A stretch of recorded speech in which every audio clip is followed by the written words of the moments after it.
കേരളത്തോട് എടുത്തുകൊണ്ടിരിക്കുന്ന നിലപാട് ഒരുതരം സാമ്പത്തിക ഉപരോധം പോലെ കേരളത്തെ തകർക്കുന്ന നിലയാണുള്ളത് എന്നെല്ലാവർക്കും അറിയാം. ഇന്നത്തെ റെയിൽവേ ഉൾപ്പെടെയുള്ള എല്ലാ മേഖലയും അവഗണന മാത്രം നൽകിയ കേന്ദ്ര ബജറ്റ് ധനകാര്യ വകുപ്പ് മന്ത്രി ഇന്ന് അവതരിപ്പിച്ചിരിക്കുകയാണ്. രാവിലെ നിരവധി ചാനലുകൾ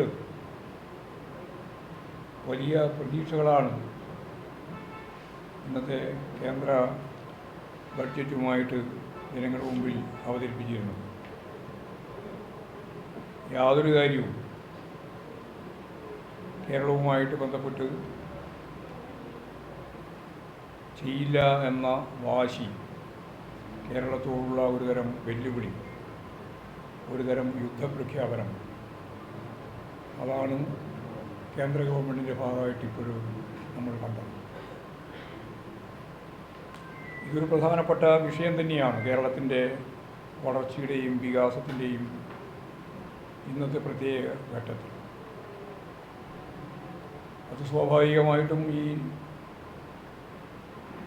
വികസന മുന്നേറ്റ ജാഥയുടെ ഭാഗമായിട്ട് ഞങ്ങൾക്ക് പറയേണ്ടി വരും. മതനിരപേക്ഷ ഉള്ളടക്കം,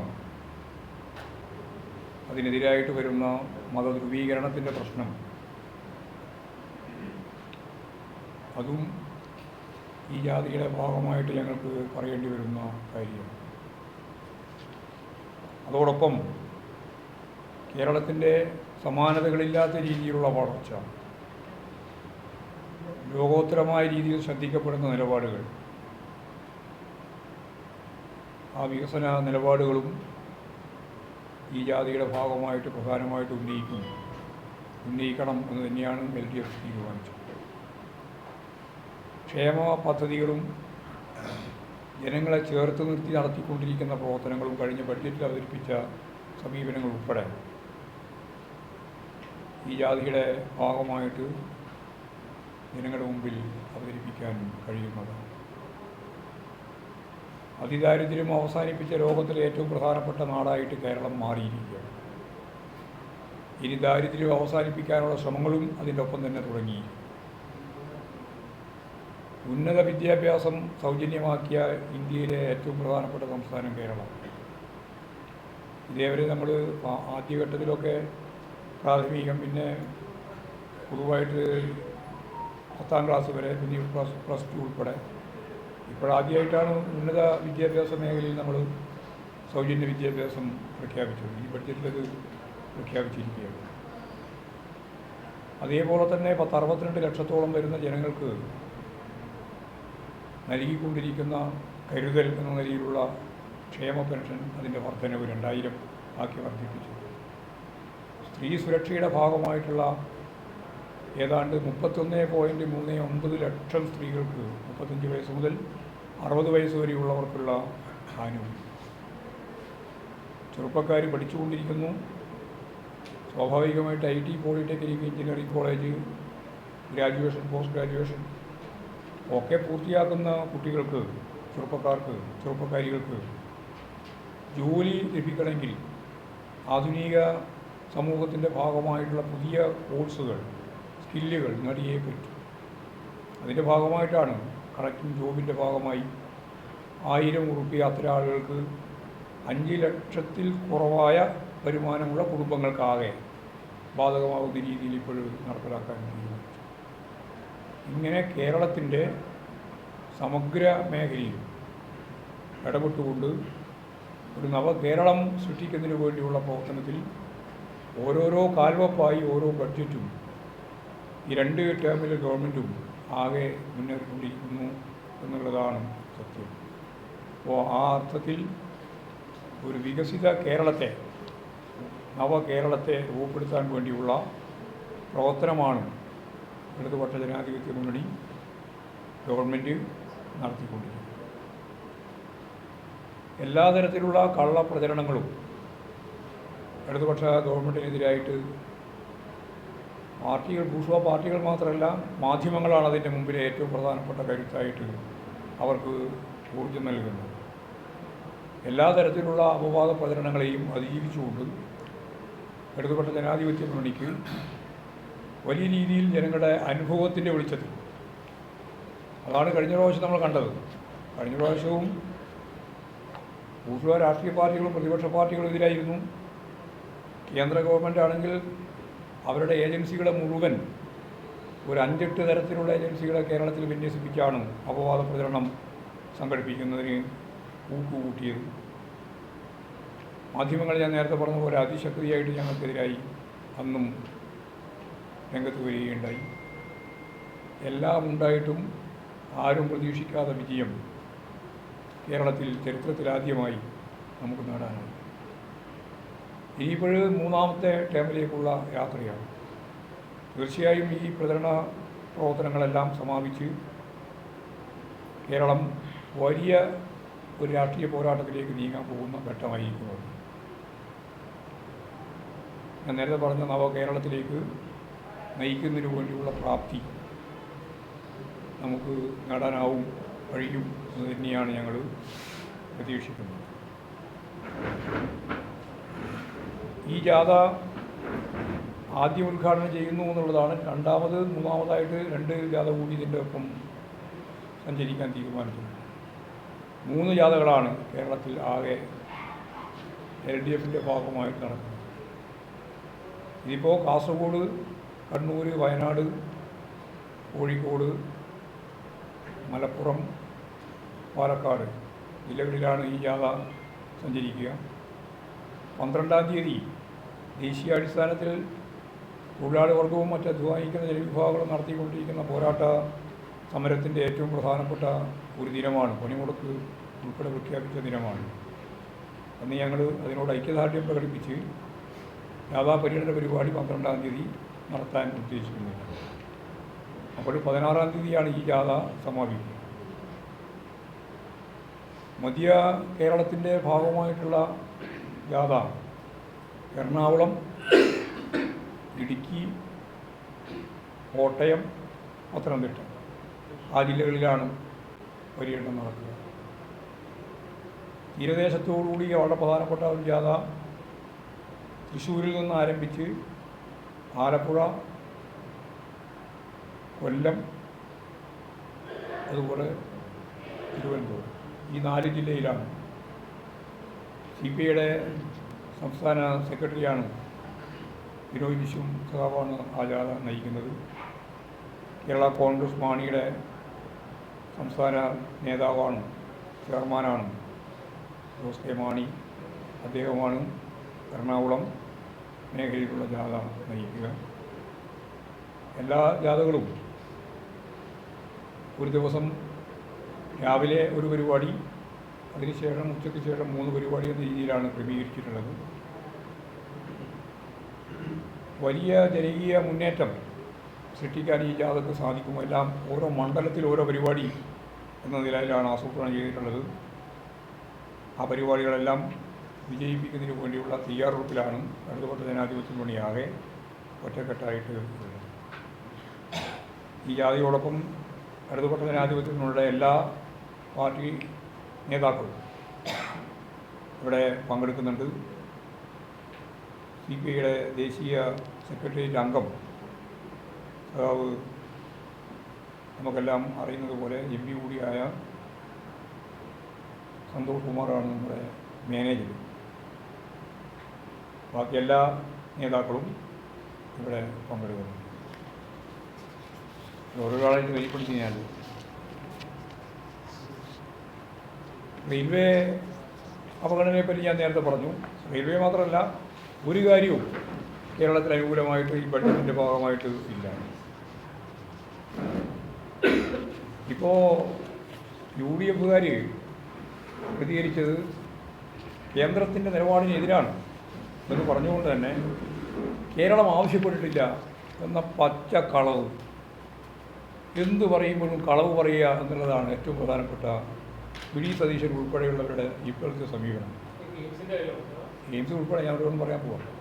ഞാൻ പറഞ്ഞു പോകുന്നത് എന്താ പറഞ്ഞാൽ, കേരളം പ്രധാനമായിട്ട് വേണം എന്നാവശ്യപ്പെട്ട 29 ഇന കാര്യങ്ങൾ, ഇപ്പോൾ ഓരോന്നോരോന്നായിട്ട് ഞാനിവിടെ വിശദീകരിക്കുന്നില്ല, 29 കാര്യം ആവശ്യപ്പെട്ടിട്ടുണ്ട്.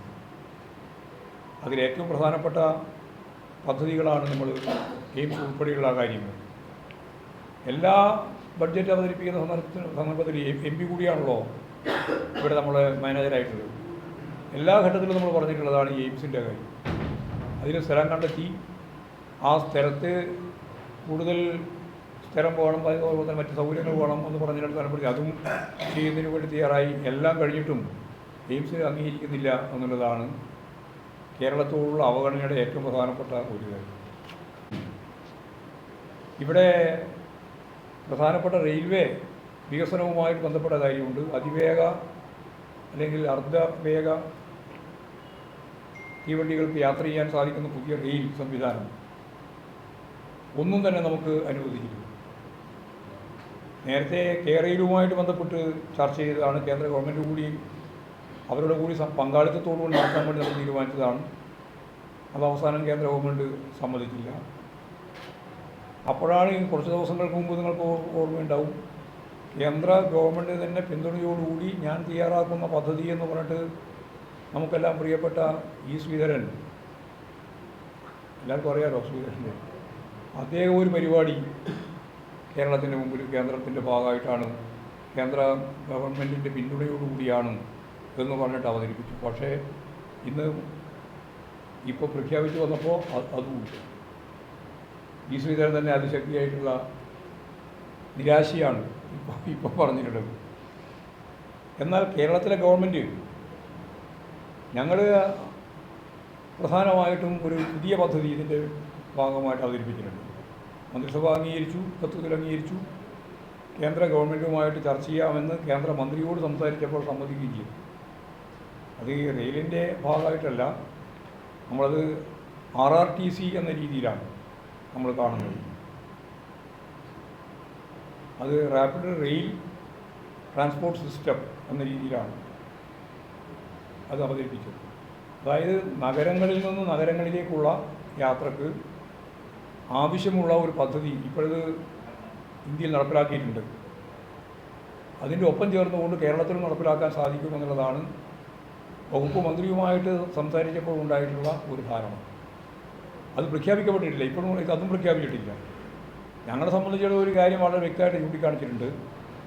ആര് മുന്നോട്ടേക്ക് വെക്കുന്നു എന്നുള്ളതല്ല, കേരളത്തിന് ആവശ്യമുള്ള അതിവേഗ അല്ലെങ്കിൽ അർദ്ധവേഗ ട്രെയിനും അതുപോലെ തന്നെ പാതയും വേണം. അത് ഇന്നയാളായിക്കോളൂ എന്നുള്ള നിർബന്ധം ഞങ്ങൾക്കില്ല. നേരത്തെ ഞങ്ങൾക്ക് കിട്ടിയ ഒരു വിവരം, കേന്ദ്ര ഗവൺമെൻറ്റിൻ്റെ ഭാഗമായിട്ട് ശ്രീധരൻ മുന്നോട്ടേക്ക് വെച്ച നിർദ്ദേശത്തിന് പിന്തുണയില്ല എന്നാണ് ഞങ്ങൾക്ക് നേരത്തെ കിട്ടിയ മനസ്സിലാക്കാൻ കഴിഞ്ഞ കാര്യം. അതാണെങ്കിൽ, അത് സമ്മതിക്കുകയാണെങ്കിൽ അതിലും ഞങ്ങൾക്ക് തർക്കമുള്ള കാര്യമല്ല. ഇനി അതില്ലെങ്കിൽ ഈ പറയുന്ന RRTCയുടെ ഭാഗമായിട്ടുള്ള പദ്ധതിയിലേക്ക് പോകാൻ നമുക്ക് സാധിക്കും. അത് മിക്കവാറും തൂണിൽ തന്നെയാണ്, ശ്രീധരൻ പറഞ്ഞതുപോലെ തന്നെയാണ്. പിന്നെ വളരെ അപൂർവം മാത്രമേ മറ്റ് ഗുഹയായാലും അതുപോലെ തന്നെ പ്രതലായാലും വേണ്ടി വരും. പരമാവധി തൂണുകളിൽ തന്നെയാണ്. അപ്പോൾ ചെറിയ സ്ഥലം മാത്രമേ ഏറ്റെടുക്കേണ്ടി വരുള്ളൂ. കേരളത്തിന് സൗകര്യപ്രദമായ കാര്യം അതിപ്പോഴും മന്ത്രിസഭ അംഗീകരിച്ചിട്ടുണ്ട്. ഇപ്രാവശ്യത്തെ ബഡ്ജറ്റിൽ 100 കോടി രൂപ ടോക്കൺ അനുവദിക്കുകയും ചെയ്തു. അത് കേരളത്തിൻ്റെ ഒരു പ്രത്യേക കാര്യമാണ്. പക്ഷേ അത് ഇവിടെ കേന്ദ്ര ഗവൺമെൻറ് ഇതൊന്നും അംഗീകരിക്കാൻ ഈ ധനകാര്യ വകുപ്പിൻ്റെ ഭാഗമായിട്ട് മുമ്പോട്ടേക്ക് വെച്ച ബഡ്ജറ്റിൽ ഇതൊന്നും വെക്കാൻ തയ്യാറായിട്ടില്ല എന്നുള്ളതാണ് കാണാൻ സാധിച്ചിട്ടുള്ള കാര്യം. അതുപോലെ നമുക്ക് ലഭിക്കുമെന്ന് വിചാരിച്ചിരുന്ന ഒന്നാണ് നമ്മുടെ ആയുർവേദ മേഖലയിലുള്ള ഗവേഷണ പ്രവർത്തനത്തിൻ്റെ ഭാഗമായിട്ടുള്ള ഒരു ഇൻസ്റ്റിറ്റ്യൂട്ട്. അതും പ്രഖ്യാപിച്ചിട്ട്, പക്ഷേ കേരളത്തിലില്ല. അതിൻ്റെ ഭാഗമായിട്ടുള്ള ഒരു കാര്യവും കേരളത്തിലില്ല. അങ്ങനെ എല്ലാ അർത്ഥത്തിലും കേരളത്തെ അവഗണിക്കുന്ന ഒരു നിലപാടാണ് യഥാർത്ഥത്തിൽ സ്വീകരിച്ചിട്ടുള്ളത്. പിന്നെ കേരള ഗവൺമെൻറ് ഇപ്രാവശ്യം വളരെ പ്രധാനമായിട്ടും കണ്ട ഒരു കാര്യം ജലപാതയാണ്. നമ്മൾ ആവശ്യപ്പെട്ട 29 എണ്ണത്തിൽ ജലപാത വളരെ പ്രധാനപ്പെട്ടതായി. ആ ജലപാതക്കും യാതൊരു തരത്തിലുള്ള പദ്ധതിയും കേന്ദ്ര ഗവൺമെൻറ്റിൻ്റെ ഭാഗമായിട്ട് ഇല്ല. ഇനി ധാതു ഖനനത്തിന് വേണ്ടിയുള്ള പ്രവർത്തനത്തെ സംബന്ധിച്ച് നമ്മുടെ ഇപ്രാവശ്യത്തെ ബഡ്ജറ്റിൽ ഇടതുപക്ഷ ജനാധിപത്യ മുന്നണി ഗവൺമെൻറ് ഒരു പരിപാടി വെച്ചിട്ടുണ്ട്. എന്നാൽ ഇന്ത്യയിലെ വിവിധ സംസ്ഥാനങ്ങളിലെ ധാതു ഖനനവുമായി ബന്ധപ്പെട്ട് കേന്ദ്ര ഗവൺമെൻറ് ഇപ്പോൾ ഇന്നത്തെ ബഡ്ജറ്റിനകത്തൊരു കാര്യം പറഞ്ഞിട്ടുണ്ട്. പക്ഷേ അതൊന്നും പൊതുമേഖലയിലല്ല. അത് മുമ്പേ അവർ ശക്തിയായിട്ട് കൊണ്ടുവന്നതാണ്, നമ്മളതിൽ എതിർത്തതാണ്. അത് സ്വകാര്യ മേഖലയ്ക്ക് ഈ പ്രധാനപ്പെട്ട ധാതു ഖനനത്തിന് സൗകര്യം നൽകുക എന്നുള്ളതാണ്. അത് യഥാർത്ഥം നമുക്ക് എതിരായിട്ടുള്ള ഒന്നാണ്. സംസ്ഥാന ഗവൺമെൻറ് നേരത്തെ ചൂണ്ടിക്കാണിക്കുകയും ബഡ്ജറ്റിൻ്റെ ഭാഗമായിട്ട് വെക്കുകയും ചെയ്തിട്ടുള്ളത് പൊതുമേഖലയുടെ ഭാഗമായിട്ടുള്ള കാര്യം എന്ന രീതിയിലാണ്, എന്ന അർത്ഥത്തിലാണ് നമ്മളിത് കാണുന്നത്. അതാണ് അത് സംബന്ധിച്ച് പറയാനുള്ളത്. അപ്പോൾ കേരളത്തെ പൂർണ്ണമായിട്ടും നിരാശപ്പെടുത്തിയ ഇതേവരെ തുടർന്നു വരുന്ന BJP ഗവൺമെൻറ്റിൻ്റെ ധനകാര്യ നിലപാടിനോടൊപ്പം ഇപ്പോഴും ഞങ്ങൾ അങ്ങനെ തന്നെയാണ്. ആര് പറഞ്ഞാലും ഒരു തരത്തിലുള്ള മാറ്റവും വരുത്തില്ല എന്ന നിലപാട് സ്വീകരിച്ചു കൊണ്ടുപോകുന്ന ഒരു സമീപനമാണ് ഉള്ളത് എന്ന കാര്യം കൂടി ഇതിൻ്റെ ഭാഗമായിട്ട് ഇന്നാണ് ഇത് അവതരിപ്പിച്ചത് എന്നുള്ളത് കൊണ്ടും കുറേയും കൂടി വിശദമായിട്ടുള്ള പഠനം നാളെയാവുമ്പോഴേക്കാണ് നമുക്ക് പൂർണ്ണമായിട്ടും കിട്ടുക. അതിനെ അടിസ്ഥാനപ്പെടുത്തിയിട്ട് നമുക്ക് പറയാൻ കഴിയും. പക്ഷേ കേരളത്തിന് ഒന്നുമില്ല എന്നുള്ളത് കൊണ്ട് പ്രത്യേകമായ പഠനമൊന്നും അതിൻ്റെ ഭാഗമായിട്ട് ആവശ്യമില്ലാതിരിക്കുന്നു എന്നുള്ളതാണ് സത്യം. പിന്നെ ഈ മാധ്യമങ്ങളെല്ലാം പ്രതീക്ഷിക്കുന്നു എന്നുള്ളത് യഥാർത്ഥത്തിൽ മുൻകാല അനുഭവത്തിൻ്റെ വെളിച്ചത്തിൽ പ്രതീക്ഷിക്കാനില്ല. പക്ഷേ അങ്ങനെയാണല്ലോ നമ്മളെല്ലാവരും പ്രതീക്ഷിക്കുക. അപ്പോൾ ഒന്നുമില്ലാതിരിക്കുമ്പോൾ വലിയ നിരാശയും. സത്യം പറഞ്ഞാൽ നരേന്ദ്രമോദി ഗവൺമെൻറ്റിൻ്റെ കൃത്യമായ നിലപാട് ഒരേ ഒരു ഇടതുപക്ഷ ബദലായ കേരളത്തെ പരിപൂർണമായിട്ടും ഉപരോധം തീർത്ത് തകർക്കുക എന്നുള്ളത് തന്നെയാണ്. അതിൻ്റെ തുടർച്ച കൂടിയാണ് ഇപ്രാവശ്യത്തെ ബഡ്ജറ്റിലും പ്രതിഫലിച്ചിട്ടുള്ളത് എന്നുള്ളതാണ് പറയാനുള്ളത്. ഇതാണ് പൊതുവായിട്ട് കാസർഗോഡിൻ്റെ വളർച്ച എന്ന് പറയുന്നത്. അതിൻ്റെ ഏറ്റവും പ്രധാനപ്പെട്ട ദീപം കാസർഗോഡേക്ക് വരാനും കാസർഗോഡ് നിന്ന് ഇവിടെ തലപ്പാടിയിലേക്ക് പോകാനും ഒക്കെയുള്ള പണ്ടത്തെ ഒരു അവസ്ഥയും ഇന്നത്തെ അവസ്ഥയും തമ്മിലുള്ള വ്യത്യാസം യാത്ര ചെയ്യുന്നവർക്ക് അനുഭവിക്കുന്നവർക്കെല്ലാം കൃത്യമായിട്ട് അറിവുള്ളതാണ്. കേരളത്തിലെ നാഷണൽ ഹൈവേ 66 ആദ്യം പൂർത്തിയാക്കിയ ഏറ്റവും പ്രധാനപ്പെട്ട ഒരു ഭാഗം തലപ്പാടി മുതൽ ചെർക്കള വരെയുള്ള ഊരാളുങ്കൽ സൊസൈറ്റി തന്നെ നേതൃത്വം കൊടുത്തുകൊണ്ട് പണിത ആ റോഡാണ്. അതിമനോഹരമായ ആ റോഡിലൂടെയാണ് ഞങ്ങൾ യാത്ര ആരംഭിക്കാൻ പോകുന്നത്, അങ്ങോട്ട് പോകുന്നതും ഇങ്ങോട്ട് വരുന്നതും. യഥാർത്ഥത്തിൽ അതൊരു വലിയ നമ്മുടെ കാസർഗോഡ് ജനതയുടെ മൈൻഡ് സെറ്റ് തന്നെ മാറുന്ന രീതിയിലാണ് ആ വികസനത്തിൻ്റെ ഭാഗമായിട്ടുള്ള നാട്. അതെല്ലാവരും അനുഭവിക്കുന്ന ഒരു കാര്യമായിട്ട് ഞാൻ പ്രത്യേകിച്ച് പറഞ്ഞു എന്ന് മാത്രമേ. അപ്പോൾ നമുക്ക് നല്ല മാറ്റം കാസർഗോഡ് ഉൾപ്പെടെയുള്ള മേഖലയിൽ കഴിഞ്ഞ 10 വർഷത്തിനിടയിൽ കാസർഗോഡിൻ്റെ ഏറ്റവും പ്രധാനപ്പെട്ട എല്ലാ കാലത്തും ഉള്ള ഒരു പ്രധാനപ്പെട്ട പരാതി, ഇവിടെ ജീവനക്കാർ വരും അപ്പോൾ തന്നെ പോകും. ഇപ്പോൾ അങ്ങനെയൊന്നും ആരും വരികയും പോവുകയും ചെയ്യാതെ 10 കൊല്ലമായല്ലോ. കൃത്യമായ നിലപാട് സ്വീകരിച്ചുകൊണ്ടാണ് കാസർഗോഡിലേക്ക് വരുന്നവരെ കാസർഗോഡ് നിന്ന് അപ്പോൾ 2 മാസം കഴിയുമ്പോഴോ 1 മാസം കഴിയുമ്പോഴോ തിരിച്ച് തിരുവനന്തപുരത്തേക്കോ കൊല്ലത്തേക്കോ തിരിച്ചു കൊണ്ടുപോവുക എന്നുള്ള നില തുടരുകയായിരുന്നു. അതാണ് ഈ ഇടതുപക്ഷ മുന്നണി ഗവൺമെൻറ് ഉറച്ച നിലപാട് സ്വീകരിച്ചിട്ട് അങ്ങനെ അനുവദിക്കില്ല എന്ന സമീപനം സ്വീകരിച്ചത്. അതുകൊണ്ടാണ് ജീവനക്കാർക്കൊക്കെ ഇവിടെ കാസർഗോഡുള്ള ജീവനക്കാർക്ക് യഥാർത്ഥത്തിൽ നിൽക്കാൻ ഒരു ഫലപ്രദമായ ഒരവസ്ഥ വന്നത്. അല്ലെങ്കിൽ ഞാൻ നേരത്തെ പറഞ്ഞതാണ് ശരി, ഇവിടെ ഓഫീസിലൊന്നും ആളുണ്ടാകുന്ന നില ഉണ്ടാവില്ല. മാറി ഭരണ സംവിധാനത്തിൽ നല്ല രീതിയിൽ മാറ്റം വന്നിട്ടുണ്ട്. അപ്പോൾ ഞാനതിൻ്റെ മറ്റ് വിശദീകരണത്തിലേക്കൊന്നും കടക്കാൻ ഉദ്ദേശിക്കുന്നില്ല. കേരളം ആകെ അതിശക്തിയായ രീതിയിൽ മുന്നേറുകയാണ്. ആ മുന്നേറ്റത്തിൽ കാസർഗോഡിനും നല്ല രീതിയിൽ മുന്നേറാൻ സാധിക്കുന്നു എന്നുള്ളത് തന്നെയാണ് നമ്മുടെ അനുഭവം. ഇതാണ് പൊതുവായിട്ട് പറയാനുള്ളത്. ആളുകൾ വന്ന് ചികിത്സിക്കുന്ന ഒരു കേന്ദ്രം കേരളമാണ്, ആയുർവേദ മേഖല പ്രത്യേകിച്ച്. അതിന് ഇൻസ്റ്റിറ്റ്യൂട്ട് അനുവദിച്ചില്ല. നമ്മളിപ്പോൾ ഇവിടെ കേരളത്തിൽ വലിയ ഒരു ഇൻസ്റ്റിറ്റ്യൂട്ട് പ്രഖ്യാപിക്കുക, അതിൻ്റെ പ്രവർത്തനം ഉദ്ഘാടനം ചെയ്യാൻ പോവുകയാണ്. പ്രവർത്തനമല്ല, അത് തുടങ്ങാൻ തന്നെ പോവുകയാണ്. പക്ഷേ കേന്ദ്ര ഗവൺമെൻറ്റിൻ്റെ ഭാഗത്തുനിന്ന് ആ ഇൻസ്റ്റിറ്റ്യൂട്ട് അതുപോലുള്ളൊരു ഇൻസ്റ്റിറ്റ്യൂട്ട് ഇന്ത്യയിൽ പ്രഖ്യാപിച്ചപ്പോഴും നമുക്കില്ല. ഇതാണ് പ്രശ്നം.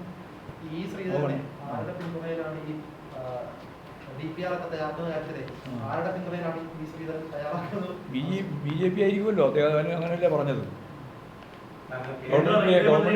ഗവൺമെൻറ്റിൻ്റെ തന്നെ പിന്തുണയുണ്ടെന്നാണല്ലോ വന്ന് പറഞ്ഞത്.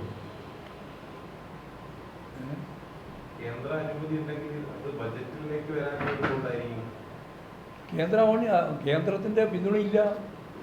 ഞാനതല്ലേ പറഞ്ഞത്. ഞങ്ങൾ RRTC പ്രഖ്യാപിക്കാൻ ഇടയായത് ഈ പറഞ്ഞ നമ്മുടെ ബഹുമാനായ G. ശ്രീധരൻ അംഗീകരിച്ച് പ്രദർശിപ്പിച്ചല്ലോ, നമ്മൾ തന്നെ കണ്ടല്ലോ. ആ കണ്ട പരിപാടിക്ക് കേന്ദ്ര ഗവൺമെൻറ്റിൻ്റെ റെയിൽവേയുടെ അംഗീകാരം ഉണ്ടോ എന്നതിനെ സംബന്ധിച്ചിടത്തോളം ബന്ധപ്പെട്ടപ്പോൾ ഞങ്ങളതിനെപ്പറ്റി ഒന്നും ആലോചിച്ചിട്ടില്ല എന്നവർ പറഞ്ഞതിൻ്റെ പശ്ചാത്തലത്തിലാണ് ആ പദ്ധതിയെ സംബന്ധിച്ചിടത്തോളം ഞങ്ങളൊരു നിലപാട് സ്വീകരിച്ചത്. അങ്ങനെയാണ് RRTCയിലേക്ക് പോയത്. വെറുതെ ആവശ്യമില്ലാതെ പദപ്രയോഗമൊന്നും പറയേണ്ടില്ല. അത് നിങ്ങൾക്ക് പറയാം. ഞങ്ങളെന്തിനാണ് ഈ ശ്രീധരനെ പോലുള്ളൊരു ബഹുമാന്യ മനുഷ്യനെ അങ്ങനെ പൊള്ളയായിട്ടുണ്ട്. അയാൾ ഒരാഗ്രഹമാണ്. അദ്ദേഹത്തിന് എങ്ങനെയെങ്കിലും ഒരു അതിവേഗ റെയിൽ കേരളത്തിൽ പോകണം എന്നുണ്ട്. അതിപ്പോൾ കിട്ടാതിരിക്കുമ്പോൾ അയാൾക്ക് നിരാശയുമുണ്ട്. നമുക്കെല്ലാം ഉള്ള നിരാശ പോലെ അദ്ദേഹവും നിരാശപ്പെടുകയാണ്. ഇതാ നമ്മുടെ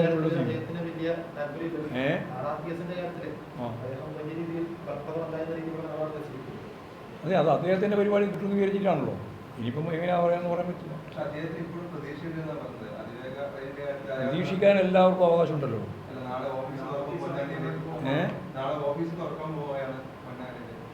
ഓഫീസ് ബാക്കി തുറന്നുകൂടാതെ കേന്ദ്ര ഗവൺമെൻറ്റിൻ്റെ സ്കീമിൻ്റെ ഭാഗമാകാതെ ആർക്ക് വേണമെങ്കിലും ഇപ്പോൾ ഒരു ഓഫീസ് തുറക്കാമല്ലോ. അതുകൊണ്ട് കാര്യമില്ലല്ലോ. ഞങ്ങൾക്കതിൽ തർക്കമില്ല. ഞാൻ നേരത്തെ പറഞ്ഞു, ഒരു തർക്കമില്ല. ഈ ശ്രീധരൻ്റെ ഭാഗമായിട്ട് ഉന്നയിക്കപ്പെട്ട കാര്യം കൂടി ചേർത്ത് നമുക്ക് ചർച്ച ചെയ്ത് ആവശ്യമായ രീതിയിലുള്ള ഒരു സമ്മതം കേന്ദ്ര ഗവൺമെൻറ് തരികയാണെങ്കിൽ അതും നമുക്ക് അറിയിക്കും. വെറുതെ ആവശ്യമില്ലാണ്ട് നമ്മൾ ചർച്ച ചെയ്യുന്നത് എന്തായാലും.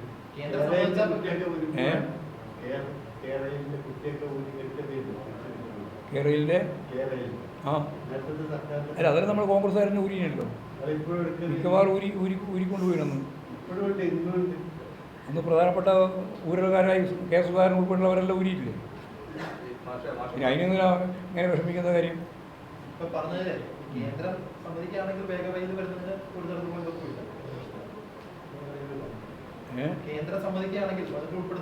കേന്ദ്രം സമ്മതിക്കാണ്ട് ഒരു റെയിലും വരില്ല. ഇതിന് ഞാനതാ പറഞ്ഞേ, പേരിൻ്റെ കാര്യത്തിലോ ആരാണ് മുൻകൈ എടുക്കുന്ന കാര്യത്തിലോ ഞങ്ങൾക്ക് യാതൊരു തർക്കമില്ല. നമുക്ക് കേരളത്തിന് ആവശ്യമുള്ളൂ. നിങ്ങൾക്ക് തർക്കമുണ്ടോ? കേരളത്തിന് ആവശ്യമുള്ളത് എന്താ? അതിവേഗമോ അല്ല അർദ്ധ വേഗതയിലോ ഉള്ള ഒരു 3-4 മണിക്കൂർ കൊണ്ട് കാസർഗോഡ് നിന്ന് തിരുവനന്തപുരത്തേക്കും അങ്ങോട്ടും ഇങ്ങോട്ടും പോകാൻ കഴിയുന്ന ഒരു റെയിൽ പാത വേണം എന്നതാണ്. ആ റെയിൽ പാത കേന്ദ്ര ഗവൺമെൻറ്റിൻ്റെ പിന്തുണയിലേക്ക് നടത്താൻ പറ്റില്ല. എന്നെ പിന്നെ കേന്ദ്രത്തിലേക്ക് നമ്മളും കൂടി വരണം. അത് പറഞ്ഞ മനസ്സിലായോ?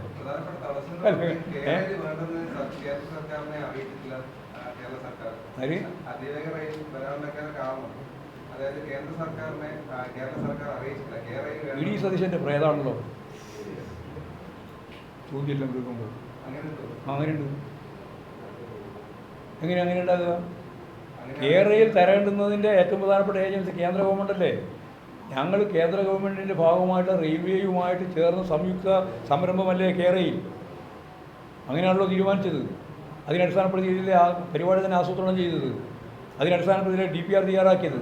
ആ DPRിലെ കേന്ദ്ര ഗവൺമെൻറ് കൊടുത്തത് റെയിൽവേക്ക്. അവർ പരിശോധിച്ചിട്ടല്ലേ അതിൻ്റെ ആവശ്യമായ ഒരുപാട് കാര്യങ്ങൾ പറഞ്ഞത്. പക്ഷേ അതെല്ലാം വെച്ചപ്പോൾ ഒരു ഘട്ടത്തിലെത്തിയപ്പോൾ രാഷ്ട്രീയമായ അവരുടെ ഏറ്റവും പ്രധാനപ്പെട്ട ഇടപെടൽ എന്നുള്ളതുകൊണ്ട് അവരത് ഒഴിവാക്കിയിരിക്കുകയാണ്.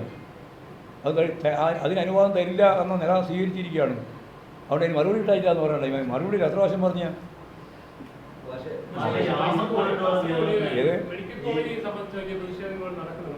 അതെ, മെഡിക്കൽ കോളേജിൽ ഒന്നും ഉണ്ടായിരുന്നല്ലോ. ശുദ്ധശൂന്യതയിലായിരുന്നല്ലോ. മെഡിക്കൽ കോളേജിൻ്റെ സ്ട്രക്ചറല്ലേ ഉണ്ടായിട്ടുള്ളൂ. അതിനെ മെഡിക്കൽ കോളേജ് ആക്കിയല്ലോ. അത് ഇടത് പ്രധാനത്തിനോട് മെറിറ്റല്ലേ. അത് കണ്ടാൽ മതി. പൂർണ്ണാവൊന്നുമില്ല. ഒറ്റ ദിവസം കൊണ്ടൊന്നും മെഡിക്കൽ കോളേജൊന്നും പൂർണ്ണാവില്ല. അതിന് എത്ര കൊല്ലമായി കണ്ണൂർ മെഡിക്കൽ കോളേജ് തുടങ്ങിയിട്ട്? അതും ഇതേപോലെ തന്നെയല്ലേ. ഒരുപാട് പ്രശ്നങ്ങൾ ഒക്കെ ഉണ്ടാവും. അതൊക്കെ പരിഹരിച്ച് ഉത്തമമായ രീതിയിലുള്ള മെഡിക്കൽ കോളേജൊക്കെ നമുക്ക് കാസർഗോഡ് മെഡിക്കൽ കോളേജിനെ മാറ്റാനാണ് ഗവൺമെൻറ് ശ്രമിക്കുന്നത്. അതിപ്പോൾ താലൂക്ക് ആശുപത്രിയും അങ്ങനെയാണ്. എത്ര വമ്പിച്ച മുന്നേറ്റമാണ് ഉണ്ടാക്കിയത്. അതിപ്പോൾ ഏറ്റവും നന്നായിട്ട് നടക്കുന്ന മെഡിക്കൽ കോളേജുകളുടെ കുട്ടികളിലാണ് തിരുവനന്തപുരം വരിക. ആ തിരുവനന്തപുരത്ത് ഏതെങ്കിലും ഒറ്റപ്പെട്ട സംഭവിച്ചുകൊണ്ട് അവിടെയും പ്രശ്നങ്ങളുണ്ടാവും. അത് ഉണ്ടാക്കാൻ വേണ്ടി ചില ആൾ ശ്രമിക്കുന്നുണ്ട്.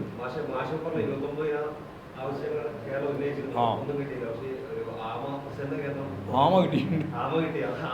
മനസ്സിലായില്ല. ഞാനും ജയരാജനും കൂടി നേരത്തെ ഇത് സംബന്ധിച്ച് ചർച്ച ചെയ്തു. ഇത് ഹേഡിയായി ആമ വരിക, ഹേഡിയ കടലാമ വന്നിട്ട് മുഫ്റ്റി വരിക.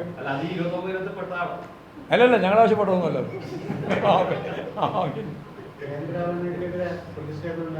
ഇതന്നെയല്ലേ പ്രതിഷേധം. അതിശക്തിയായ പ്രതിഷേധമല്ലേ. ഇനിയും പ്രക്ഷോഭങ്ങളും സമരങ്ങളൊക്കെ വേണ്ടി വരും. ഇനിയും നേരത്തെ പറഞ്ഞ പോലെ എയ്ഡ്സ് ഉണ്ടാവും, സുരേഷ് ഗോപി ഉൾപ്പെടെ നിരന്തരമായി പറഞ്ഞുകൊണ്ടിരിക്കുകയാണ്. അപ്പൊ അവർക്ക് ഈ കേരളത്തിൽ പിടുത്തമല്ല ആൾക്കാരാണ്. സുരേഷ് ഗോപിക്കില്ലേ പിടുത്തം?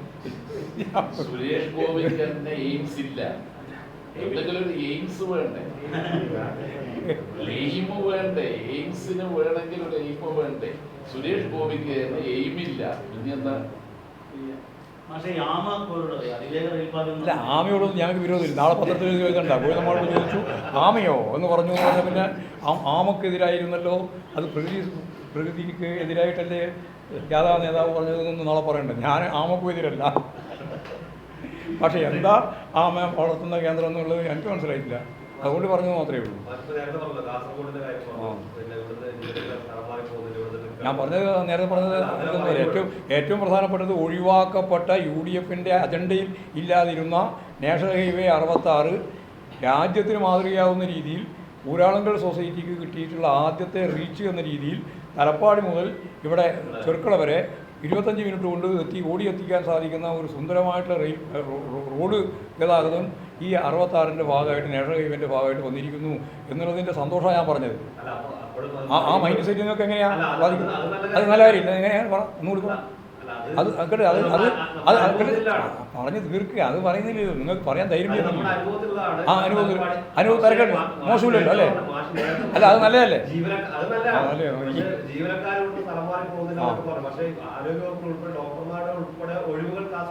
അല്ല, അതിപ്പോൾ എല്ലാവരുടെയും ഒഴിവുണ്ട്. ഇവിടെ കാസർഗോഡ് മാത്രമല്ല. ആയിക്കോട്ടെ, പണ്ടത്തെ പോലെ ഇല്ല.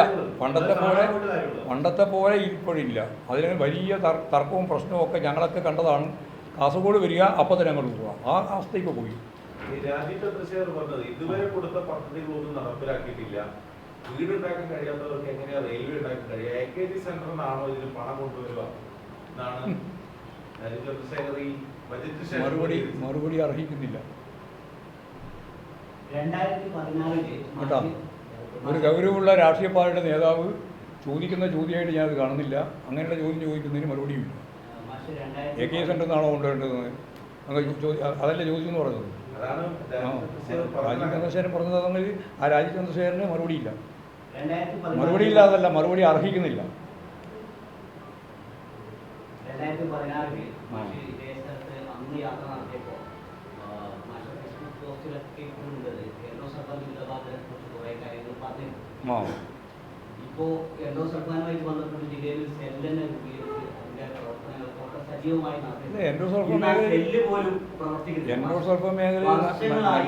നല്ല രീതിയിലുള്ള ഗവൺമെൻറ് ഇടപെടലാണല്ലോ കേരളം ഇവിടെ നടത്തിക്കൊണ്ടിരിക്കുന്നത്. അതുകൊണ്ടാണ്